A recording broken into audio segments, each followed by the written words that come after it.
Why, hello there! Today I'm going to be talking about using public transport in Japan, and specifically in Kansai because that's where I've lived for the past 3 years. Although I have traveled all over Japan during my time here, please bear in mind that Kansai is where most of my knowledge is from, and I haven't necessarily memorized the specific differences between Kansai and other regions, so please keep that in mind when you're listening to my advice.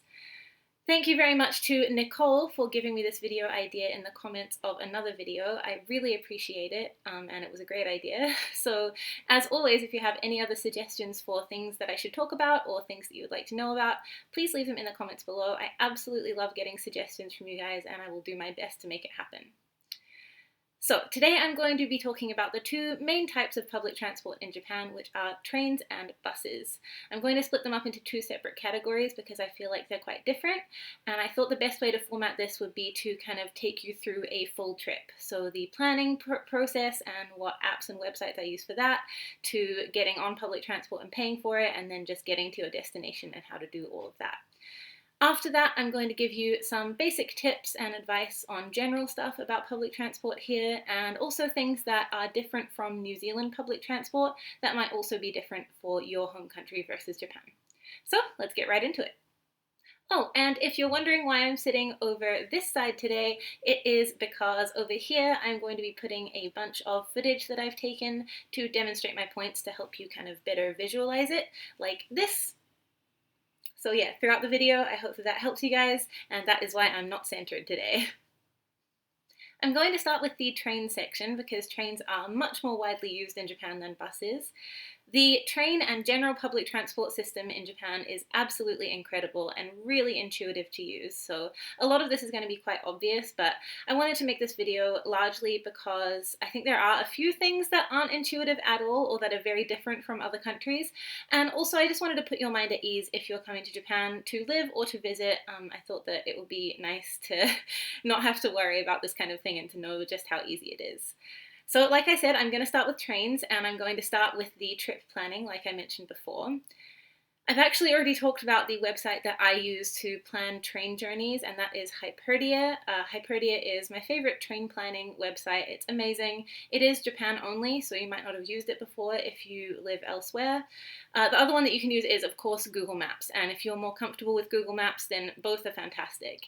They both have their own strengths. I would say that Hyperdia is generally more accurate, but Google Maps updates really quickly on any delays that might happen on a train line.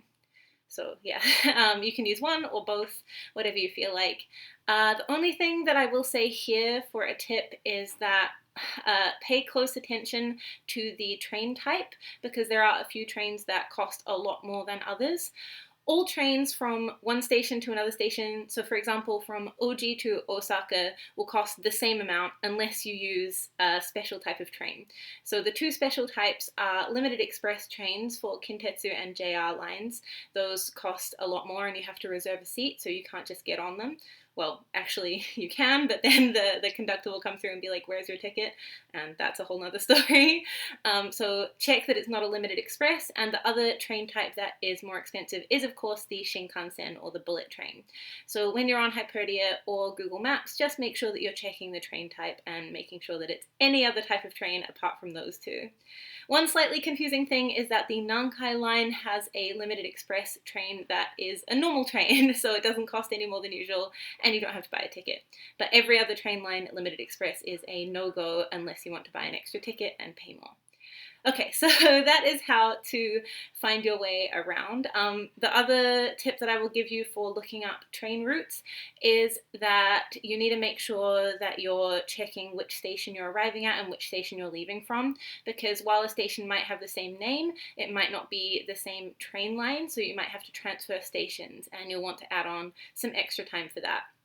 Here's an example of looking at a train route that has a walking transfer, which means that the station that you arrive at is not the station you'll be departing from. So make sure that you are taking that into account, and depending on your walking speed or like your sense of direction, if it's a new route, you might want to give yourself a little extra time to make that transfer. Okay, so now you have booked your trip, let's talk about how to get a ticket and pay for your trip.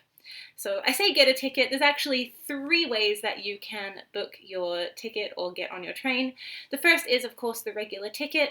Here is how you book a ticket. Like I mentioned before, from any one station to another station will cost the same unless you get a limited express or bullet train.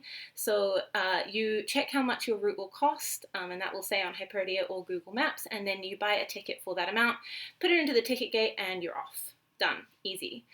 The second way is if you're a tourist coming to Japan for a trip. I really recommend this way. It's a Japan Rail Pass, and you can use that at any station and just get unlimited train trips for a certain amount of time. I've never used one, but everyone that I know who's come to Japan to visit me has used a Japan Rail Pass, and they are really worth the money. So if you are coming to visit Japan and planning to travel a lot, definitely look into getting one of those. For these, you have to go through a special line with a station attendant and show them your Japan Rail Pass, and then they'll let you through and you won't have to pay. The last way is the way that I recommend for anyone living in Japan or coming to Japan for an extended period of time, where you don't necessarily want to pay for the Japan Rail Pass, or you're not using the Shinkansen a lot, so the Japan Rail Pass won't be worth it, and that is a travel card. I actually have mine. This is my Ikoka that I've had since I first arrived in Japan, and it has been invaluable. Just not having to buy a ticket every time is so fantastic. You just tag on and tag off at the station where you're getting off. You can top these up at any station and also on buses, and they're just amazing. It'll show you how much your trip cost when you tag out of the station, and also how much money you still have left on your card. Really convenient. Highly, highly recommend getting a travel card. There's a bunch of different types of travel cards. Ikoka is the Kansai region one. I'll put a picture here of the different types of travel cards that you can get. So you could end up with any one of these just depending on where you get it in Japan. Ikoka does seem to be one of the best ones in terms of like usability in different regions of Japan. I haven't really had any trouble using it anywhere in Japan, so that's been fantastic. I know that a lot of the others are quite regional, so just watch out for that. You might want to do a bit of research on that before getting one. Okay, so that is how to check your timetables for trains and find your route, and also how to pay for your train. Now we've been through the basic process of planning your trip and getting on your train, I just want to talk about some other things that I feel like it might be useful to know about Japanese trains before you come to Japan. First off, there are women-only carriages on most trains in Japan. These will be marked by markings on the ground at the station that you're on. It'll say women only. Usually this is only between certain times, so just check that on the markings on the ground. It'll say which times it's a women-only carriage. I've never really had to think about this because I am a woman, so it doesn't really matter if I get on it or not, but definitely pay close attention if you are not a woman, especially, because you will get some very weird looks and quite a lot of hostility if you go into the women's only carriage and you're not a woman. So yeah, that's something that's really useful to know, and of course the footage is right here of what the women-only signs look like at stations. Next tip is about Shinkansen and limited express trains that I talked about before. So I mentioned being careful not to get on them, but of course sometimes you'll want to use these trains. Limited express trains are much faster, and sometimes they are the only way to get to a certain station. And the same goes for Shinkansen. If you're going somewhere really far away, a Shinkansen is definitely going to be a better option than getting on regular trains for like 10 hours. So in terms of booking tickets for these things, every station that has limited express trains going from it will have a little kiosk where you can buy a limited express ticket using a button system, and they should also have a ticket counter where you can go and talk to someone to buy a limited express ticket. If you don't read Japanese, I suggest going to the counter because the screen will always be in Japanese only, or at least that's the only ones I've seen. So yeah, talking to someone might be a better option for you. Just tell them where you want to go, and hopefully they'll figure out that you want to take a limited express. For Shinkansen, same thing goes basically. There will be 2 places to get tickets, either from a person, like a human being, or from a machine where you can book. Now, don't be fooled by the initial price that you see. There are actually 2 costs for both Limited Express and Shinkansens. So the first cost will be your ticket cost, like just the cost to get from one place to the next, and the other cost is to reserve a seat for you. And you do have to pay both, I believe. I think you can get unreserved seats for both, but you still have to pay for them, which I don't really understand, but whatever. So yeah, there will be two costs, so it's likely to end up being almost double the regular ticket price. So don't get fooled by that. I've definitely got fooled by that a couple of times, so just something to bear in mind. Okay, so that is Limited Express and Shinkansen. The next thing is priority seats. So every train in Japan will have priority seats. Often they will be marked with the kind of universal disability or like pregnancy or injury like signs. Like I can't explain it properly, so I'm gonna put footage here as always. So watch out for those. Sometimes though, especially in more local trains, they will just be marked by having the seats be a different color. So there won't be any markings or any signs or anything. But if you see that all the seats are, for example, blue, and then there are like 2 rows of seats that are red and people aren't taking them even though there are people standing, that means those are priority seats, and just please be aware of that. So don't use them if you are not disabled or not in need of them, and please do use them if you are in need of them. Another thing that I think a lot of people do know about Japanese public transport is that you should always have your mobile phone set to silent or manner mode. It's considered very rude to not have your phone on silent in Japanese trains and buses. If you absolutely have to take or make a phone call, you can go into the little space between 2 train carriages to do so, and that's fine.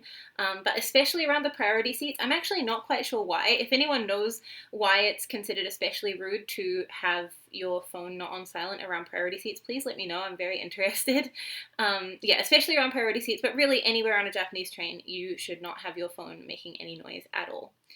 And the last thing is that on especially busy train routes or especially busy stations, where often there are a lot of people on the train and you can't necessarily see the station name or hear the announcer, stations will play their own little tunes so that you know which station you are at.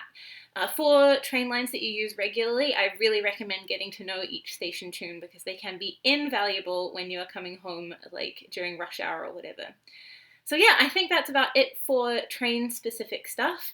Next, let's talk about buses. Next, let's talk about buses. Buses are much less commonly used in Japan than trains, but still well worth knowing about. So like I did for trains, we're going to start with your planning. It's much, much more difficult to plan a trip by bus in Japan. Most of the really important or big bus routes, like between cities, for example, Osaka to Nagoya, or to airports, like Kansai Airport, will have timetables online. But most of the smaller local buses do not have timetables online, or at least not that I've found yet. So for these smaller local buses, I really, really recommend taking pictures of timetables that you're going to be using often. I have pictures of all of my school bus timetables on my phone, and I have done for years because it's just so, so worth it. As much as I think I'll remember the times, I never do. So yeah, it's much harder to plan a bus trip unless you're using one of the bigger bus lines. So just bear that in mind, that you might just need to go to the bus stop and see what happens. Okay, so paying for your trip. Just like with the trains, you can pay by travel card or by cash. However, I haven't seen a Japan travel pass that allows for unlimited bus rides. If one does exist, please let me know in the comments and I will of course link it in the description below, but I'm pretty sure there isn't one. Paying with a card is very, very easy. You tag on, and if it's a set price trip, like from one stop to another, and that's the only thing that the bus does, or a circle line that is one price for the whole circle, you just tag on and then you don't tag off at the end because it's just one price, that's fine. If it is a distance-based price, then you of course tag on and tag off. For cash, this is a little more complicated. On buses, you need to pay with exact change. So what you'll do is when you first get on the bus, you will take a ticket from next to the door and it will have the stop number that you got on the ticket. Then on a digital display at the front of the bus, just underneath the name of where the bus is going, it will have the numbers of stops and how much it costs for each one of those to this point that the bus is currently at, if that makes sense. Sorry, it's hard to explain in words, I'm sorry. And then when you go up to pay, you will show the bus driver your ticket, drop the ticket in a slot, and then drop your exact change into the change slot. Now, it sounds kind of difficult to have to pay exact change, but the good news is that right next to the driver up the front of the bus, there will be a change machine where you can put in 1,000 yen notes, 500, 100, or 50 yen coins, and it will give you some change out. And then you can use exact change. Yay! So that's a little more complicated than in New Zealand, at least. I'm not sure about other places really, but once you get used to it, it's very easy. The only other thing I think it's important to know about Japanese buses is that you get on at the back door rather than the front door. So you get on at the back door and out at the front door, which is the opposite of New Zealand. So you'll notice people will line up at the space where the back door of the bus will end up lining up with. So just bear that in mind. That's what you have to do. And yeah, when you go to the front to pay, that's how you pay. So don't make the mistake of going to the back and getting off and getting yelled at potentially. Okay, I think that's about it for buses in Japan. As I mentioned, they're not necessarily used as much here as I thought they would be. I think that's largely because trains are just so amazing and kind of go everywhere that you would want them to go. So buses are a little less normal here, but if you do want to use them, I do recommend it because a lot of them go to some places that trains don't necessarily go. And while there's kind of a stigma here against buses that they're for like old people, but I use them all the time and I love them. So yeah, that's all for buses in Japan. Okay, so that is about all I have to say about using public transport in Japan. Honestly, public transport here is an absolute dream. It's almost always on time, almost always clean, and pretty cheap as well, which is just fantastic. I really, really recommend using it if you're coming to Japan for a holiday or coming to live here. It's excellent. So I really hope this video has been helpful to you. As always, if you have any other questions or comments, just leave them down there and I will get back to you if I can. And apart from that, I hope you have a great day and I will talk to you next time. Bye!